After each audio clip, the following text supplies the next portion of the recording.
Samsung A51 ফোনের সেটিংসে একটি ম্যাজিক লুকানো রয়েছে। এই ম্যাজিক সম্পর্কে অনেকেই জানে না।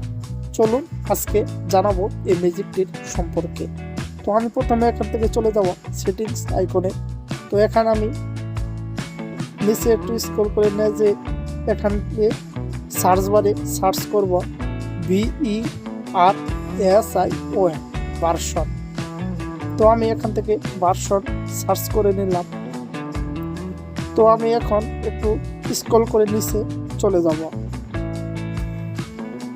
নিচে এখানে লেখা আছে অ্যান্ড্রয়েড ভার্সন। তো আমি এখানে চাপ দেব। এখানে দ্বিতীয় নম্বরে রয়েছে অ্যান্ড্রয়েড ভার্সন 30। তো আপনারা এই লেখার ভিতর 13টা চাপ মারবেন, তাহলে আমার ফোনের মতন একটা ম্যাজিক চলে আসবে। দেখুন, এটা হলো আমার ফোনের একটি ম্যাজিক। আপনাদের ফোনে অন্য কোনো ম্যাজিক আসতে পারে।